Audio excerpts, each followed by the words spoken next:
এই পর্বে দেখব মেথি পরোটা কিভাবে বানাতে হয়। খুব সহজেই মেথি শাক দিয়ে এই পরোটা বানিয়ে নিন। খেতে বেশ মুখরোচক এবং সুস্বাদু। বাচ্চারা তো শাক খেতেই চায় না, এইভাবেই পরোটা বানিয়ে তাদেরকে মেথি শাকের গুণাগুণ দিতে পারেন। মেথি শাকের পরোটা বানাতে প্রথমে বাজার থেকে এক আঁটি মেথি শাক কিনে আনতে হবে। এরপর এটাকে আঁটিটা ছাড়িয়ে একটা পাত্রের মধ্যে নিয়ে নিতে হবে। এরপর মেথি শাক ছাড়ানোর পদ্ধতি দেখিয়ে দিচ্ছি। গোড়া থেকে 1 আঙুল মতন বাদ দিয়ে মেথি শাকের বাকি অংশটা নিয়ে নিতে হবে। নিচের অংশটা ফেলে দিতে হবে আর উপরের অংশটা নিয়ে নিতে হবে। এটাকে একটা পাত্রের মধ্যে রেখে নিলাম। আমি এখানে ঝুড়ি ব্যবহার করেছি। এরপর এইভাবেই পুরো মেথি শাকটা ছাড়িয়ে নেব। এরপর মেথি শাকটাকে জলে বেশ 3 থেকে 4 বার ধুয়ে ভালো করে মেথি শাকের থেকে বালিগুলোকে ঝরিয়ে নিয়ে এটাকে একটা ঝুড়ির মধ্যে রেখে শুকোতে দেব। এরপর মেথি শাকগুলো থেকে পরোটা বানাতে গেলে শুধুমাত্র পাতাগুলো নিতে হবে। এইভাবেই একটা গাছ করে দেখিয়ে দিচ্ছি। এইভাবেই শুধু পুরো অংশ থেকে পাতার অংশটুকু নিয়ে নিতে হবে। এইভাবেই প্রত্যেকটা করে নিতে হবে। সমস্ত কটা মেথি শাক থেকে পাতা ছাড়িয়ে নিলাম, নিয়ে একটা ঝুড়ির মধ্যে রেখে দিলাম জলটাকে শুকোনোর জন্য। প্রায় জলটা শুকিয়ে এলে এগুলোকে কুচিয়ে ভালো করে কুচিয়ে নেব। এরপর ওই বোলের মধ্যে 1 টিস্পুন লবণ দিয়ে দেব।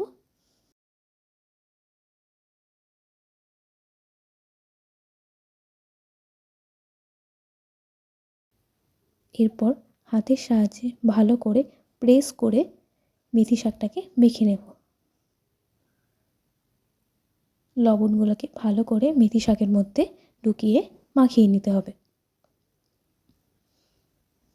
এইভাবে ঠিক হাত দিয়ে ডলে ডলে পুরো মেথি শাকটাকে মাখিয়ে নিতে হবে।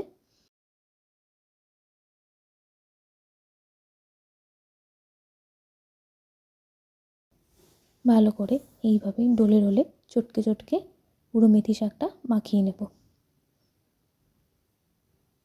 এরপর এতে 1 টিস্পুন জিরে গুঁড়ো দিয়ে দিলাম, 1 টিস্পুন লঙ্কার গুঁড়ো দিয়ে দিলাম।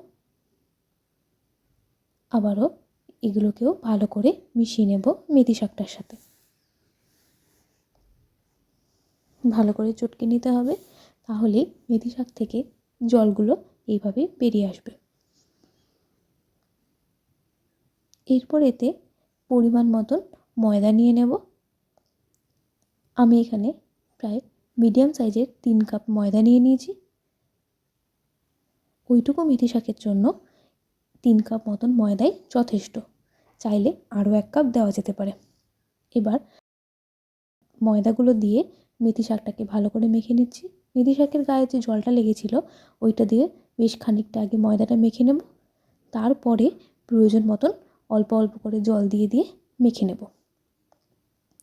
একেবারে ঢেলে দেওয়া যাবে না, তাহলে মেথি শাকের পরিমাণ না বুঝে ময়দাটার ময়মটা পাতলা বা টেলটেলে হয়ে যেতে পারে। তাই অল্প অল্প করে জল দিয়ে দিয়ে এইভাবেই পুরো মেথি শাক আর সাথে ময়দাটাকে ভালো করে মেখে নিতে হবে।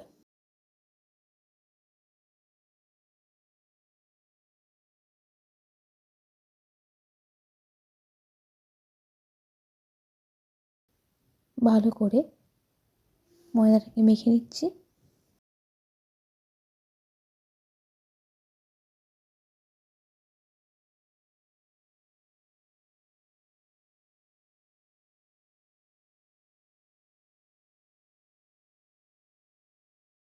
ময়দাটা ঠিক এইভাবেই আঠালোভাবে মেখে নিতে হবে। খুব বেশি পাতলা করা যাবে না বা খুব বেশি শক্ত রাখা যাবে না।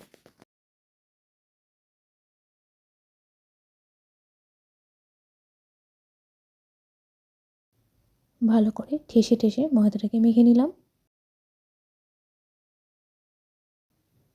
কেউ যদি পরোটাতে এতটা বেশি শাক খেতে না চান, তাহলে এতে আরও বেশ কিছুটা ময়দা মাখিয়ে নিতে পারেন।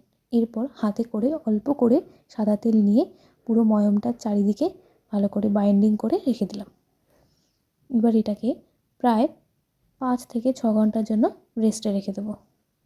তাহলে মেথি শাকের ফ্লেভারটা পরোটাতে বেশ ভালো আসবে। প্রায় 4 ঘন্টা হয়ে যাওয়ার পর এরপর ময়দাটাকে নিয়ে আরেকবার ভালো করে ডোটাকে মেখে নেব। এরপর এগুলোর থেকে লিচি কেটে নেব।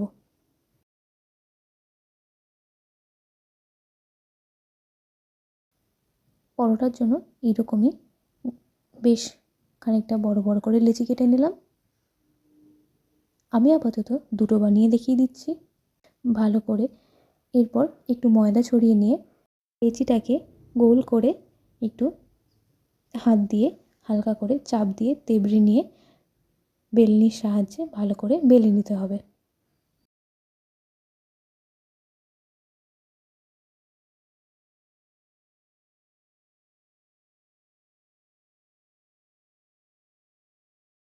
পরোটাটা তেল দিয়েও বেলা যায় বা আমি ময়দা দিয়েও বেলা যায়। আমি এখানে ময়দাটাই প্রেফার করব। তাহলে যারা নতুন রান্না শিখছে তারাও খুব সহজে এটা বেলে নিতে পারবে।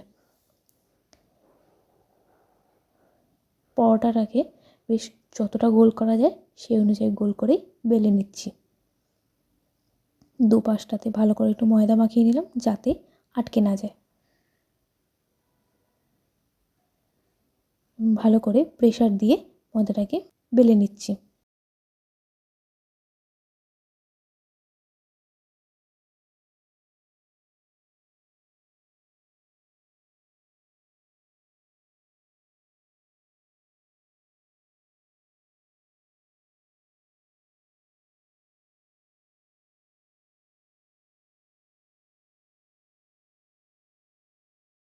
আরেকটা পরোটাও আমি এখানে বেলে নিচ্ছি। ঠিক একই রকমভাবে ময়দার গুঁড়ো ছড়িয়ে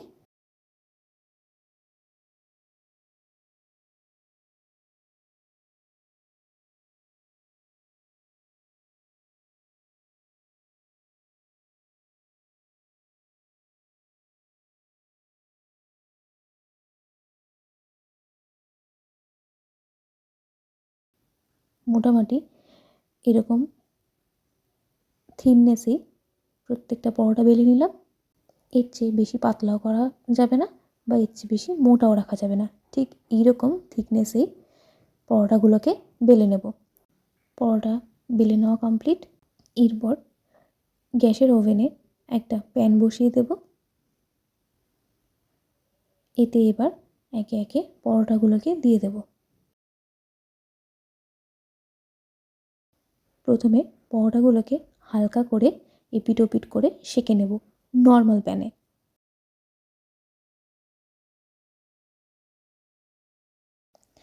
অবশ্যই গ্যাসের ফ্লেমটা মিডিয়াম টু লোতে রাখতে হবে। বোথ সাইড ভালো করে সেঁকে নেব।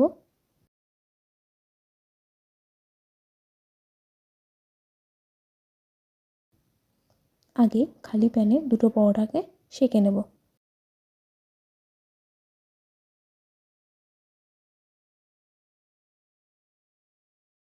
পরোটাগুলোর দুদিকটাই হালকা হালকা এরকম লালচে মতন হয়ে এলেই বুঝতে পারবেন যে পরোটাটা সেঁকা হয়েছে।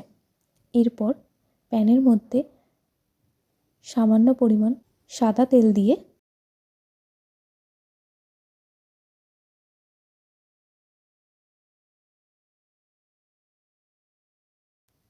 প্যানের চারিদিকে সাদা তেলটাকে ছড়িয়ে দিলাম। দিয়ে এটাকে গরম হতে দেব।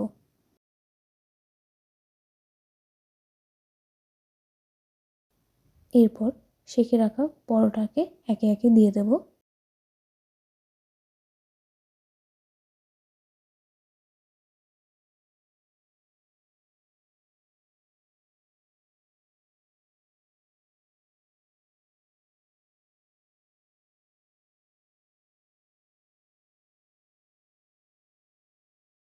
পাশ ভাজা হয়ে গেলে অপর পাশটা উল্টে একইভাবে ভেজে নেব।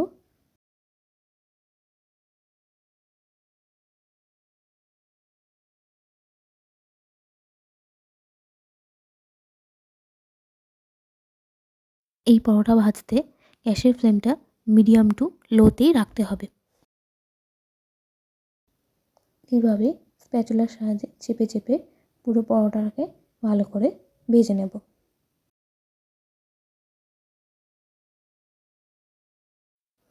এইভাবে স্প্যাচুলা দিয়ে চেপে চেপে পরোটাগুলোকে ভেজে নিচ্ছি। একটা দিক প্রায় মোটামুটি ভাজা হয়ে এসছে, অপর দিকটাও ভালো করে ভেজে নিচ্ছি।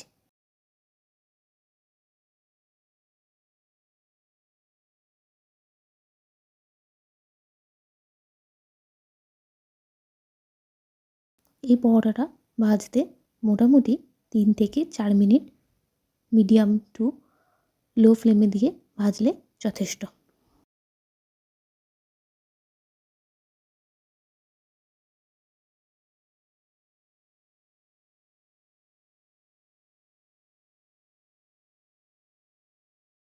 মেথি পরোটাটা ভাজা কমপ্লিট। এটাকে প্লেটের মধ্যে তুলে নিলাম। একইভাবে ওই সেকেন্ড পরোটাটাকেও ভেজে নিলাম, নিয়ে সেটাকেও তুলে নিলাম।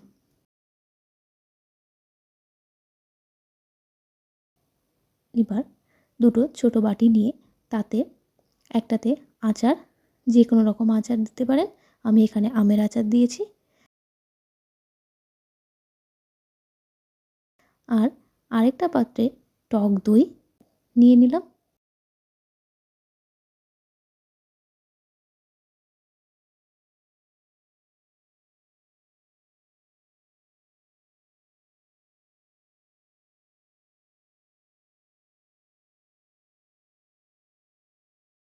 এতে হাফ টিস্পুন মতন চিনি দিয়ে দিলাম।